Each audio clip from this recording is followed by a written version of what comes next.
So hello everyone, welcome to Soch IAS again. आज अपन classification of values पे थोड़ा डिस्कस करने वाले हैं। लास्ट टाइम अपन ने सिर्फ वैल्यूज़ को समझा था कि वैल्यूज़ होती क्या है, राइट। कि वैल्यूज़ का मीनिंग अगर अपन समझें कि something that has a precious amount of something और दैट हैव सम प्रेजेंस की जो इंपॉर्टेंस शो करे किसी भी कंडीशन में, किसी भी सिचुएशन में, तो वो अपन वैल्यूज़ बोलते हैं या फिर उसको वैल्यूएबल थिंग्स के तौर पे काउंट कर सकते हैं, राइट। अपन लास्ट टाइम इसको डेफिनेशन के फॉर्म में समझा था, उसके जो किस तरीके से वैल्यूज़ बनती हैं, राइट। लाइफ में, किसी की भी लाइफ में अगर वैल्यूज़ जनरेट हो रही है तो वो किस तरीके से जनरेट हो रही है वो चीज़ समझना बहुत ज़रूरी था। अगर वो चीज़ बेसिक टर्म्स या बेसिक आइडियोलॉजी समझ में आ जाती है किसी भी चीज़ को लेके, तो अपनी अंडरस्टैंडिंग ऑफ पर्टिकुलर कॉन्सेप्ट भी क्लियर हो जाता है, राइट। तो अगर आपने वो वीडियो नहीं देखा है तो आप बैक हैंड्स पे जाके देख सकते हैं, प्लेलिस्ट में आपको उसका लेक्चर मिल जाएगा पूरा, ओके। आज अपन देखते हैं क्लासिफिकेशन ऑफ वैल्यूज। क्लासिफिकेशन का मतलब क्या होता है, पहले वो चीज़ समझना बहुत ज़रूरी है। क्लासिफिकेशन मतलब कि यहाँ पे वैल्यूज़ किस किस तरीके से डिवाइड हुई, डिविजिबल है, उस तरीके से अपने को समझना ज़रूरी है, राइट। अगर अपने को समझ में आ जाएगा वैल्यूज़ कितनी तरह की हो सकती है, कितनी तरीके से डिविजिबल हो की हैं, तो अपनी understanding in every situation will be deferred. Her situation में अपन उसको किस तरीके से ले पाएंगे, किस तरीके से रिलेट कर पाएंगे, वो चीज़ें ज़्यादा ईजी और क्लियर हो जाती है, ओके। चलिए तो देखते हैं first upon classification of values. Values को कैसे अपन क्लासीफाई कर सकते हैं या कैसे डिवीज़न कर सकते हैं वो चीज़ समझते हैं। पर्सनल लेवल पे पर्सनल वैल्यूज़ होती हैं the principle and ideology that a person follows in personal life. मतलब खुद के इंडिविजुअल पर्सन के लाइफ में, इंडिविजुअल ह्यूमन बीइंग या he she can be anyone, उनकी इंडिविजुअल आइडियोलॉजी अगर कोई बनती है, प्रिंसिपल्स बनते हैं, वो अपन पर्सनल वैल्यूज़ के अंदर काउंट करते हैं, राइट। इससे बाहर सोसाइटी और सिचुएशन से कोई मतलब नहीं होता। वो इंडिविजुअल लेवल पे उसकी क्या मानसिकता है, क्या आइडियोलॉजी है या क्या प्रिंसिपल्स हैं, वो यहाँ पे पर्सनल वैल्यूज़ के अंदर काउंट होती है कहीं ना कहीं। नेक्स्ट देखते हैं यूनिवर्सल वैल्यूज़। यूनिवर्सल वैल्यूज़ बहुत इंपॉर्टेंट होती है कहीं ना कहीं, क्योंकि यही सोसाइटी को डेवलप करने का काम करती है। Principles that all people across the planet are expected to adhere. Means पूरी की पूरी सोसाइटी में कुछ बेसिक थिंग्स है कि बेसिक कंडीशंस हैं या बेसिक सिचुएशंस बोल सकते हैं अपन, बेसिक सर्कमस्टेंसेस बोल सकते हैं। ये वो चीज़ें हैं जो हर किसी को, जो भी इस प्लैनेट में रह रहा है, उसको वो चीज़ एक्सेप्ट करनी पड़ेगी, राइट। जैसे कि फॉर एग्जांपल के तौर पे एनिमल्स को नहीं मारना, वो एक एक्ट है जो अपन बोल सकते हैं वैल्यू शो करता है कि value of as a human being के तौर पे शो करने का काम करेगा, तो वो नहीं करना है समहाउ, राइट। तो ये यूनिवर्सली एक्सेप्टेबल हो जाता है कहीं ना कहीं। ऐसे वैल्यूज़, ऐसे प्रिंसिपल्स, ऐसी थिंग्स जो यूनिवर्सल लेवल पे एक्सेप्टेबल है, उसको अपन यूनिवर्सल वैल्यूज़ के अंदर काउंट करते हैं। एग्जांपल के तौर पे यहाँ पे एक चीज़ और समझ सकते हैं कि जैसे कि कोई भी किसी पर्सन को हार्म नहीं पहुँचाएगा, राइट। ये वैल्यू जेस्चर शो करने का काम करता है, ये यूनिवर्सली एक्सेप्टेबल है, राइट। तो ये बेसिकली प्रिंसिपल्स हो गए, जैसे कि सोसाइटी को ग्रो करने में या सोसाइटी को एक आइडियोलॉजी और अकम्प्लिश एक वे में चलने के लिए, डायरेक्शन देने के लिए मदद करता है कहीं ना कहीं, ओके। नेक्स्ट आता है ह्यूमन वैल्यूज़। ह्यूमन वैल्यूज़ और पर्सनल वैल्यूज़ यहाँ पे डिफ्रेंशिएट होती है। ह्यूमन वैल्यूज़ होती है principle and ideologies that is basics to human nature to make their life smooth and happy. मतलब कि यहाँ पे पर्सनल लाइफ तो मतलब कि हो सकता था पर्टिकुलर आइडियोलॉजी को लेके हो गया, प्रिंसिपल्स को लेके हो गया, बट यहाँ पे उसके ह्यूमन नेचर को भी इंक्लूड किया गया, राइट। ह्यूमन वैल्यूज़ के अंदर उसके ह्यूमन नेचर को भी इंक्लूड करने की कोशिश की है। जितना ह्यूमन नेचर को इंक्लूड करेंगे उस अकॉर्डिंग वो अपनी डिसीजंस मेकिंग हो सकता है या फिर उसकी जो वर्किंग है उस अकॉर्डिंग वो इम्प्लीमेंट करेगा उन चीज़ों को। तो यहाँ पे ह्यूमन वैल्यूज़ पर्सनल वैल्यूज से डिफ्रेंशिएट कर जाती है, बिकॉज यहाँ पे ह्यूमन नेचर, ह्यूमन टेंडेंसी के ऊपर भी जोर दिया गया है। रिलीजियस वैल्यूज़ क्या होती है? Religious values person believe in a particular thought which is a guide for a reasoning between good and bad. Religious हो गया मतलब कि गुड और बैड के बीच में डिफ्रेंशिएट बताने का तरीका है, राइट। पर्टिकुलर बिलीफ हो सकते हैं, यहाँ पे बिलीव्स मतलब चेंजेबल भी हो सकते हैं person to person, but religious value वो हो गई जहाँ पे गुड और बैड के अंदर डिफ्रेंशिएट कैसे किया जा सकता है वो समझाने का काम करती है यहाँ पे, ओके। सिविक्स वैल्यू देखते हैं। Civic value principles which guide in the do and don't of the citizen. मतलब कि सिटीजन्स को क्या करना चाहिए, क्या नहीं करना चाहिए, उस पर गाइड करने के लिए मदद करता है सिविक वैल्यूज़। सिविक वैल्यूज़ जो होती है बेसिकली कॉन्स्टिट्यूशन वैल्यूज़ को भी अपन यहाँ पे इंक्लूड कर सकते हैं यूनिवर्सली थोड़ा सा अलग हो गया, जहाँ पे अपन ने ऊपर यूनिवर्सली पढ़ा था, यूनिवर्सली में ऑल ओवर डिफ्रेंशिएट कर जाता है। सिविक वैल्यू हो सकता है नेशन टू नेशन या स्टेट टू स्टेट भी डिफर कर जाए यहाँ पे, इस चीज़ को आप समझेगा, राइट। तो सिविक्स वैल्यू क्या हो गया, बेसिकली कॉन्स्टिट्यूशन में अगर कुछ डिसाइडेड है कि उनके सिटीजन्स को इस तरीके से वर्क करना है, इसी तरीके से सर्वाइवल, इसी तरीके से रहना चाहिए ताकि सोसाइटी मेंटेन रहे, वो सिविक वैल्यूज़ में काउंट हो गया। मॉरल वैल्यूज़ क्या होती है, principles, moral values, principles and directives which enable us to follow the correct and right path. यहाँ पे मॉरल वैल्यूज़ मतलब इंडिविजुअल लेवल पे भी वर्क करती है, कि इंडिविजुअली सोचा जाए, कि इमोशनल लेवल पे सोचा जाए, कि या फिर रीजनिंग और लॉजिक वे में सोचा जाए कि कैसे करेक्ट और राइट पाथ को ही आपको चूज करना है, राइट। यहाँ पे अपन इंट्यूशन वर्ड का भी इस्तेमाल कर सकते हैं थोड़ा सा, इंट्यूशन में कि आपके जो मूल सिद्धांत है वो किस तरीके से वर्क करे सही रास्ते पे चलने के लिए, सही प्रिंसिपल्स को फॉलो करने के लिए। ओके, अगला आता है spiritual values, principles which gives directives to follow a faith in some philosophical thought. Philosophical thoughts क्या होते हैं, पहली बात तो वो समझना जरूरी है। फिलोसॉफिकल थॉट्स वो थॉट्स होते हैं जहाँ पे एजम्पशन है कि ये चीज़ हुई होगी, या सृष्टि को या मेटाफिजिक्स को या फिर अपन एपिस्टेमोलॉजी को वर्क कैसे किया जाता है, उस चीज़ को लेके ज़्यादा टॉक करता है यहाँ पे, राइट, कि कैसे दुनिया बनी है। वो फिलोसॉफिकल थॉट्स हो गए, उनके अंदर किस तरीके से फॉलो किया जा रहा है, उनके विश्वास को कैसे फॉलो किया जा रहा है, वो चीज़ समझना बहुत जरूरी है। अगर वो चीज़ क्लियर रहेगी आपको, तब जाके आप फिलोसॉफिकल चीज़ें, फिलोसॉफिकल थॉट्स को ज़्यादा अंडरस्टैंड कर पाएंगे। Next is national values. National values क्या होते हैं, national values principles that which encourages a person to imbibe the feeling of patriotism and national integration। मतलब कि सोसाइटी को छोड़ते हुए पर्टिकुलर नेशन और स्टेट, सोसाइटी मतलब यहाँ पे नेशन स्टेट भी हो सकते हैं, पर society small group of community भी हो सकता है, बड़ा भी हो सकता है, बट यहाँ पे नेशनल की बात हो रही है। नेशनल लेवल पे या स्टेट लेवल पे आप किस तरीके से अपनी चीज़ों को फॉलो करें, किस तरीके से इंपॉर्टेंस शो करने का काम करें, वो यहाँ पे नेशनल वैल्यूज़ में काउंट होता है कहीं ना कहीं। ओके, सोशल वैल्यूज क्या होती हैं, social values principle and ideologies that encourages us to live together. ऐसी समानताएं, ऐसी चीज़ें जो हर ह्यूमन बीइंग को एक साथ रहने में मदद करती है, वो किस में आती है, सोशल वैल्यूज़ के अंदर कहीं ना कहीं काउंट होती है। सोशल वैल्यूज़ के अंदर सामाजिक में हर कम्युनिटी में अलग अलग तरीके से पैटर्न्स बने हुए, हर तरीके के इम्पॉर्टेंट फीचर्स बोल सकते हैं या इम्पॉर्टेंट वे ऑफ पर्सपेक्टिव बने हुए हैं, वो डिफ्रेंशिएट कर सकते हैं, बट वो सोसाइटी को जोड़ने का, सोशल मतलब कि सबको एक साथ रहने के लिए मजबूर करने के लिए, या फिर सबको एक साथ रहने के लिए कैसे प्रोत्साहित करते हैं, वो चीज़ यहाँ पे सोशल वैल्यूज़ में काउंट होती है। साइंटिफिक वैल्यूज़ क्या होती है, साइंटिफिक वैल्यूज़ प्रिंसिपल्स, अपन बात करें साइंटिफिक वैल्यूज़ की, right, principle and directives which force us to test, analyse, verify, inquire etcetera. मतलब ऐसी वैल्यूज़, ऐसे मूल सिद्धांत, प्रिंसिपल्स मतलब मूल सिद्धांत अपन बोल सकते हैं, राइट।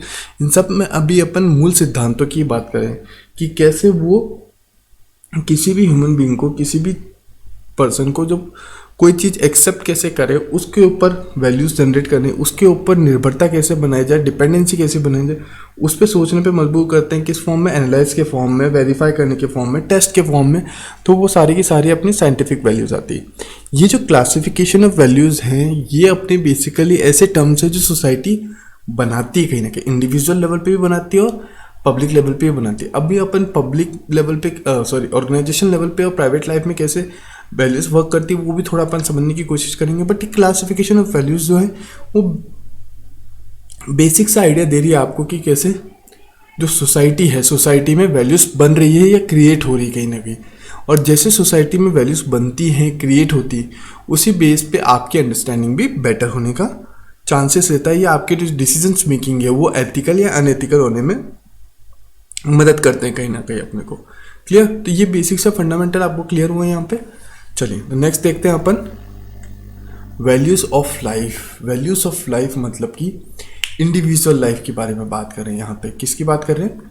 यहाँ पे बात कर रहे हैं इंडिविजुअल लेवल में कि कैसे वैल्यूज इंपॉर्टेंस रखती है या किस किस फॉर्म में वैल्यूज बन सकती है किसी इंडिविजुअल पर्सन की लाइफ के अंदर। ऑनेस्टी और लॉयल्टी कैसी है उस पर्सन की, उस पर डिपेंडेंसी हो सकती है कि उसकी लाइफ की वैल्यूज़ कैसे क्रिएट होगी या वैल्यूज़ कैसे बनेगी या उसकी डिसीजन मेकिंग में वैल्यूज़ कैसे शो अप होगी, राइट। अगर ऑनेस्टी और लॉयल्टी नहीं रहेगी उसके अंदर तो उसकी जो वैल्यूज़ है वो थोड़ी इम्पार्शियल या डिस्क्रिमिनेशन वे को शो करने का काम कर सकती है, राइट।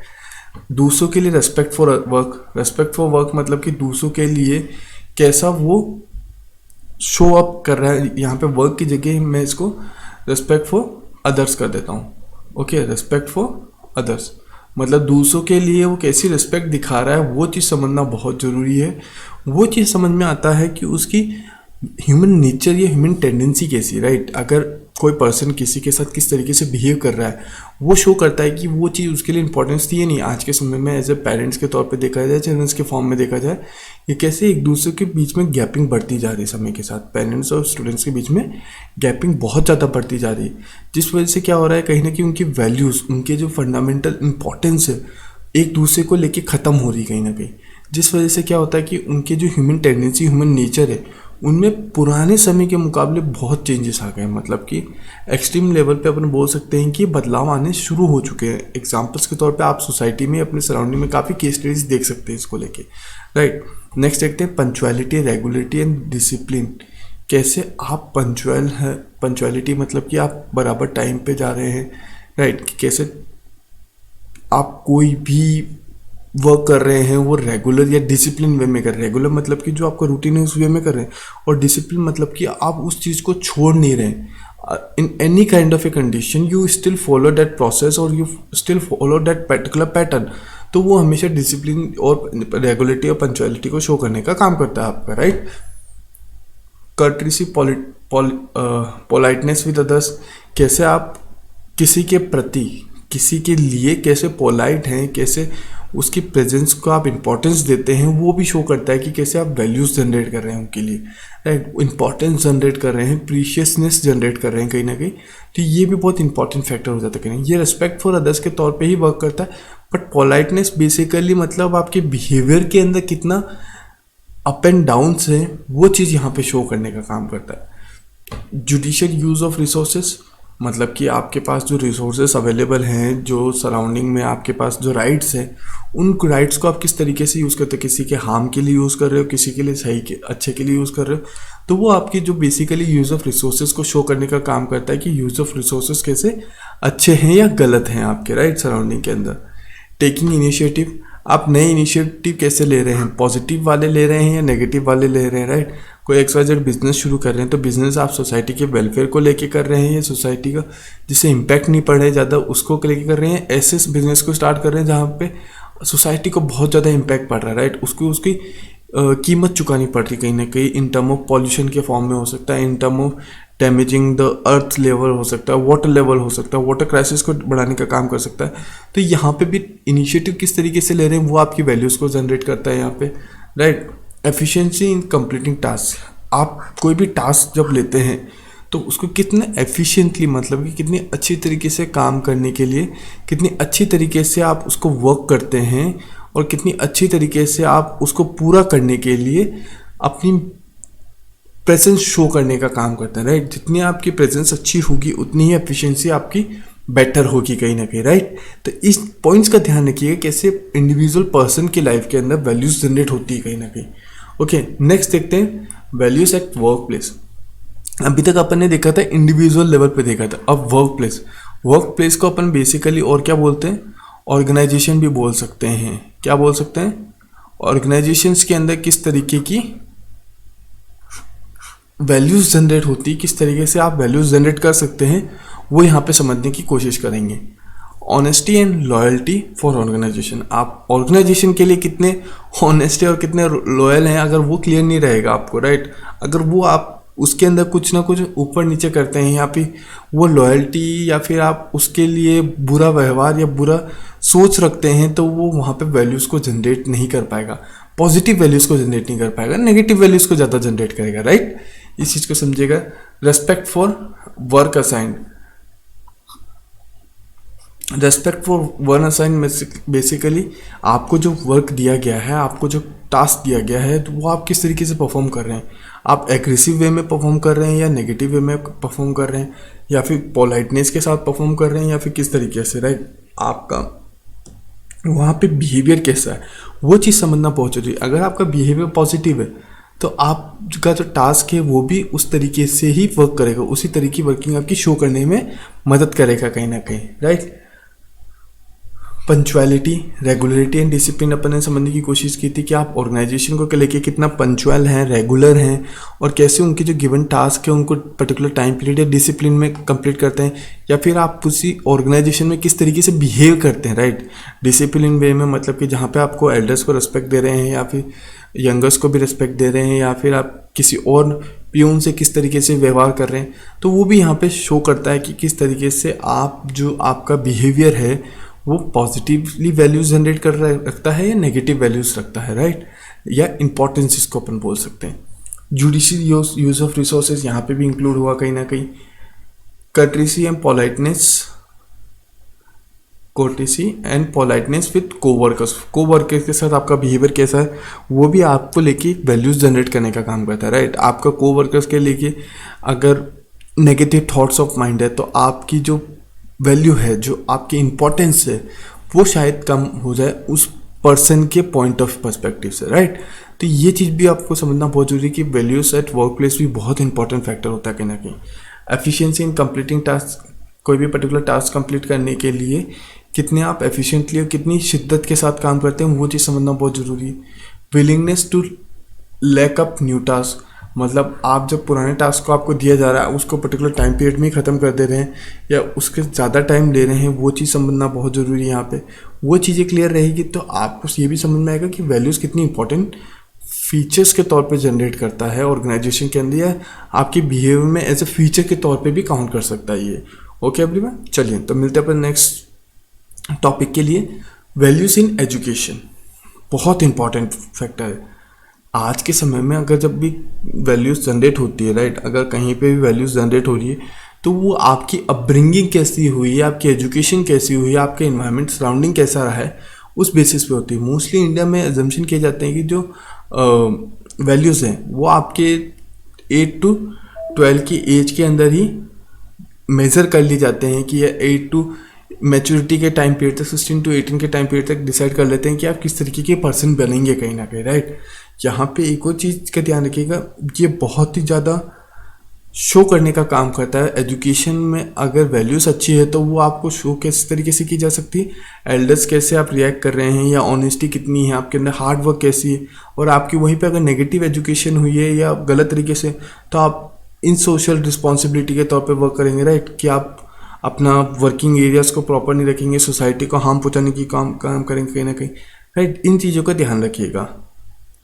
और ये बेसिक से फंडामेंट्स है क्योंकि ये बचपन से ही सिखाए जाते हैं। जब आप अपब्रिंगिंग की बात करते हैं तो आपको शुरुआत से ही, जब बच्चा होता है या फिर जब बर्थ होता है उसके बाद जब वो बोलना सीखना, चलना सीखता है, तब से उसको वैल्यू समझ में आने लग जाती है, इंपॉर्टेंस ऑफ समथिंग समझ में आ जाती है कि किस तरीके से उसको बिहेव करना है सोसाइटी में रहते हुए, राइट। इंडियन गवर्नमेंट ने भी इसको लेके काफ़ी सारी चीज़ें प्रमोट की हैं सोशल वैल्यूज़ को जनरेट करने के लिए, या सोसाइटी के अंदर वैल्यूज़ जनरेट के लिए। यहाँ पे एक और मैं टर्म लिख देता हूँ, वैल्यू इन एजुकेशन की लगे। अगर मैं यहाँ पे सिंपल इसको वैल्यू एजुकेशन बोल लूँ, वैल्यू एजुकेशन क्या है? वैल्यू एजुकेशन अभी गवर्नमेंट का इनिशिएटिव है जिसके अंदर वो स्कूल लेवल पे ही बच्चों के अंदर वैल्यूज़ कैसे जनरेट हो उसको लेके वर्क कर रहा है। और ये बहुत ही इंपॉर्टेंट है। क्योंकि अगर बच्चों में ही सही तरीके से वैल्यूज़ जनरेट कर दी गई तो इन फ्यूचर में सोसाइटी को पॉजिटिव डायरेक्शन में ले जाने में बहुत मदद करेगा ये, राइट। तो गवर्नमेंट अभी इस पे वर्क करना शुरू कर दिया है गवर्नमेंट ने, और बहुत बेसिक लेवल से वर्किंग शुरू कर दी। नई NEP आ रही है, उनमें भी इसको एज ए कंपल्सरी सब्जेक्ट के तौर पे भी काउंट करने लग गई कहीं ना कहीं। ओके, तो इन चीज़ों का ध्यान रखिएगा क्योंकि ये बेसिकली क्या होता है, आपके सराउंडिंग को पीस के तौर पे मेंटेन करने का काम करता है, राइट। बच्चा अगर शुरुआत से ही वैल्यूज़ को समझता है, इंपॉर्टेंस को समझता है, या किसी की इमोशंस को समझता है, तो वो कहीं ना कहीं शुरुआत से ही नॉन वायलेंस और पीस को थोड़ा अपने साइड में रखता है, राइट। अपनाने में उसको माइंड में रहता है कि कैसे मेरे को इन पॉइंट्स को अपने माइंड में रखना है कहीं ना कहीं। अब जैसे developing values eight individual level पे वैल्यूज़ कैसे जनरेट होती है वो अपन ने पढ़ा था। बच्चों के अंदर अगर एजुकेशन लेवल पे देखो, फिजिकल में कैसे स्पोर्ट्स खिलाए जा रहे हैं, कैसे उसमें डिस्क्रिमिनेशन हो रहा है, कैसे उसके अंदर इम्पार्शलिटी नहीं हो रही है या डिस्क्रिमिनेशन नहीं हो रहा है या डिस्क्रिमिनेशन हो रहा है, तो वो वैल्यूज जनरेट करता है कहीं ना कहीं। इमोशनल लेवल पे जनरेट करता है कि इमोशनल लेवल पे कैसे एक टीचर दूसरे टीचर से बिहेव कर रहा है, या फिर कैसे एक टीचर दूसरे टीचर या एक टीचर जो है वो बाईजियों से कैसे रिएक्ट कर रहे हैं, तो वो चीज़ समझना बहुत ज़रूरी है। इंटेलेक्चुअल हो गया, स्पिरिचुअल हो गया, कैसे टीचर्स या फिर सराउंडिंग से बच्चों का वो किस तरीके से डेवलप है, मॉरलिटी के साथ हो गया या फिर एथिस्टिक हो गया, राइट। तो ये कुछ पॉइंट्स हैं जो अपने को डेवलप करता है किसी भी वैल्यूज़ को किसी भी बच्चे या अपब्रिंगिंग करते समय, right. Fostering universal core values, most importantly acceptable society के अंदर क्या होती है, इंटीग्रिटी। इंटीग्रिटी बहुत इंपॉर्टेंट चीज़ है। इंटीग्रिटी ही शो करने का काम करती है कि आप किस तरीके के पर्सन हैं, आप सही तरीके से बिना किसी के प्रेजेंस के होते हुए भी किस तरीके से किसी और पर्सन को इम्पोर्टेंस देते हैं, किसी और चीज़ को इम्पोर्टेंस कैसे दे रहे हैं, राइट। आप कितने डिसिप्लिन हैं, डिसिप्लिन आपको शो करना, आपका जो डिसिप्लिन है वो शो करता है कि किस तरीके से आप वर्क करते हैं, किस तरीके की ह्यूमन नेचर आप टेंडेंसी रखते हैं अपने अंदर, राइट। इस चीज़ का ध्यान रखेंगे। जस्टिस कैसे करते हैं आप, वो चीज़ समझना बहुत ज़रूरी है।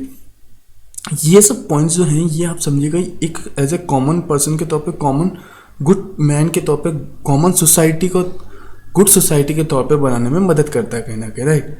इंडिया में थोड़ी चीज़ें आज के समय में अनडेवलप्ड है, क्यों? क्योंकि यहाँ पे लैक ऑफ ट्रेंड टीचर है कहीं ना कहीं, बहुत ज़्यादा अनट्रेंड टीचर भी बोल सकते हैं, या फिर जो बिल्कुल ही एजुकेटेड नहीं है, राइट, कि वो वैल्यूज़ को सिखा सके। वैल्यूज़ मतलब कि किस चीज़ की इंपॉर्टेंस है, किस चीज़ की इंपॉर्टेंस नहीं है, उनमें डिस्क्रिमिनेशन करना है या उसमें डिफ्रेंशिएट कैसे किया जा सकता है, सही और गलत के अंदर डिफ्रेंशिएट कैसे किया जा सकता है, वो सिखा सके, राइट। तो यहाँ पे इनको लेके भी काफ़ी लेस ट्रेनिंग से अपनी सोसाइटी के अंदर आज इंडिया में अगर कंपेयर किया जाए, गवर्नमेंट इसको लेके काफ़ी इनिशिएटिव्स ले रही हैं, बट समहाउ फिर भी India has the most populated country in the world, right. अब मैं इसको इन द वर्ल्ड भी बोल सकता हूँ, as UN also announce that thing, right. तो ये यहाँ पे अगर टीचर्स अपब्रिंगिंग में इसको डेवलप करते हैं और उसके लिए टीचर्स खुद ही अगर वैल्यूएबल पर्सन के तौर पे या फिर वैल्यूज़ को समझाने में हेल्पफुल रहते हैं, तब जाके सोसाइटी बेटर ग्रो कर सकती है, right. Creating holistic development. Values क्या करती है, किसी भी स्टूडेंट के, किसी भी पर्सन या किसी भी ह्यूमन के अंदर एक होलिस्टिक डेवलपमेंट, मतलब ओवरऑल प्रेजेंस कैसा है उसको डेवलप करने का काम करती है। क्योंकि ओवरऑल अगर प्रेजेंस अच्छा हुआ, ओवरऑल डेवलपमेंट अच्छा हुआ, तब वो ओवरऑल सोसाइटी को बहुत सही पॉजिटिव वे में ले जाने का काम कर सकता है। अगर उसके अंदर होलिस्टिक डेवलपमेंट ही नेगेटिव है पूरा, राइट, होलिस्टिक डेवलपमेंट है ही नहीं, अगर मैं बोलूँ होलिस्टिक डेवलपमेंट है ही नहीं, तो वो सोसाइटी को हर डायरेक्शन से ग्रो नहीं करेगा, वो पर्टिकुलर एक ही डायरेक्शन से ग्रो करने का काम करेगा, जिसके अंदर भी कुछ ऊपर नीचे हो सकता है कहीं ना कहीं। ओके, तो वैल्यूज़ एजुकेशन सिस्टम में बहुत ज़रूरी है, राइट, और इसको लेके गवर्नमेंट काफ़ी इनिशिएटिव भी ले रही है आने वाले समय में। ओके, नेक्स्ट देखते हैं, value versus emotions, most importance. Values अगर मैं बोलूँ, वैल्यूज़ जो होती refers to the believe and principle that a person consider important of worthy of pursuing, right. किसी चीज़ की इंपॉर्टेंस शो करने का काम करता है, उसको अपन वैल्यू करते हैं, वैल्यू बोलते हैं, right. Guide a person behaviour, choice और एक्शन के थ्रू, किसी भी पर्सन को कैसे गाइड करता है अपने बिहेवियर के अंदर, किस तरीके से वर्क करना है या फिर चॉइसेस कैसे लेनी, एक्शंस कैसे, उनके थ्रू अपन और पता लगा सकते हैं कि वो पर्सन कितना वैल्यूएबल या फिर कितनी वैल्यूज रखता है उसके ह्यूमन लाइफ के अंदर, राइट। एग्जाम्पल के तौर पे देख सकते हैं उसके ऑनेस्टी कैसे, integrity, respect, responsibility, compassion, fairness कैसे वो वैल्यू शो करने का काम करता है।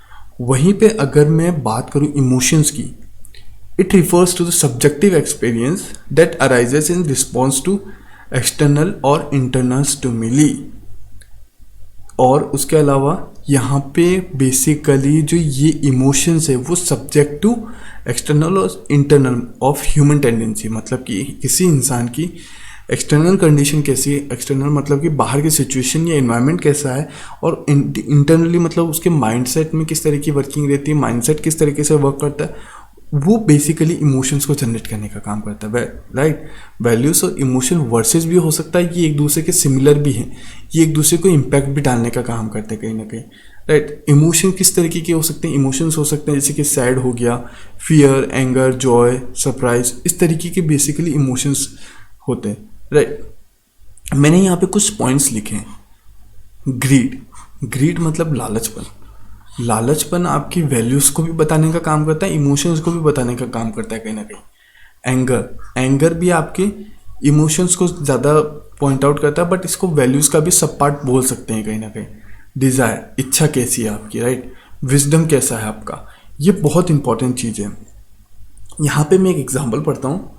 अ पर्सन में फील प्राउड और satisfied when they act in according to with their values, और मे एक्सपीरियंस गिल्ट और shame when they act in a way that contradicts their value. मतलब अगर वैल्यू के अकॉर्डिंग उसने कुछ अच्छा की चीज़ की है तो उसको इमोशंस को पॉजिटिव भी लेके जा सकता है, राइट। ये एक दूसरे से सिमिलर भी हैं, मतलब एक दूसरे के ऊपर डिपेंडेंसी भी रखते हैं कहीं ना कहीं। और यहीं पे उसने अगर कुछ गलत काम किया है, कुछ ख़राब काम किया है, कुछ अनइम्पॉर्टेंट चीज़ की है, तो उससे क्या हुआ, उसके इमोशंस में नेगेटिविटी आ जाती है, जिसको अपन एज ए गिल्ट या शेम के तौर पे भी बोल सकते हैं, राइट। ये दोनों ही चीज़ें कहीं ना कहीं, इमोशन और वैल्यूज़ अगर मैं बात करूँ, ये दोनों ही चीज़ें पर्सन की डिसीजन मेकिंग में बहुत हेल्प करती है, राइट। अगर मैं यहाँ पे लिख दूँ, ये दोनों ही चीज़ें क्या करती, किसी भी पर्सन की डिसीजन मेकिंग में बहुत हेल्प करती है। और वही डिसीजन शो करता है कि वो किस तरीके का ह्यूमन नेचर या टेंडेंसी रखता है। क्यों? क्योंकि डिसीजंस के अंदर ही जब एक्शन होता है, डिसीजंस लेता है, जब वो एक्शन होता है, एक्शन की वजह से पता लगता है कि उसके अंदर किस तरीके की वैल्यूज़ हैं, किस तरह की इमोशंस वो एक्वायर करके रखता है, right. Human experience and can have significant impact on a person thoughts, feeling and actions. Significant मतलब कि किसी न किसी तरीके से इंपॉर्टेंस रखने का काम करता है, राइट। ये बेसिक सा अपना क्लासिफिकेशन ऑफ वैल्यूज़ को लेकर छोटा सा चैप्टर था, राइट। अपन ने सिर्फ कुछ पॉइंट्स को यहाँ पे डिस्कस किया है, राइट। और कंक्लूजन के तौर पे अगर देखें तो वैल्यूज़ बहुत अलग अलग तरीके कॉम्बिनेशन से बनता है। यहाँ पे आपको चीज़ें क्लियर हो गई किस तरीके से different values, types of values होती है, जिनको मिक्स करके किसी एक पर्टिकुलर तरह का वैल्यूज़ को बनाया जा सकता है, किसी एक पर्टिकुलर तरह की वैल्यूज़ को जनरेट किया जा सकता है, राइट। और कैसे वैल्यूज़ और इमोशन एक दूसरे से लिंकेज भी रखते हैं, और कैसे वैल्यूज़ जो है अपने एजुकेशन सिस्टम अपब्रिंगिंग के थ्रू ही डेवलप होता है, राइट। तो ये कुछ पॉइंट आउट थे जो अपन ने पढ़ने की और समझने की कोशिश की यहाँ पे, राइट। होपफुली आपको ये कॉन्सेप्ट और थॉट्स थोड़े से क्लियर हुए होंगे वैल्यूज़ को लेके। इन केस आपको कोई भी डाउट आता है आप कमेंट सेक्शन में लिख सकते हैं। We can try to solve as soon as possible for that. Okay, चलिए तो मिलता है आपसे नेक्स्ट वीडियो के अंदर।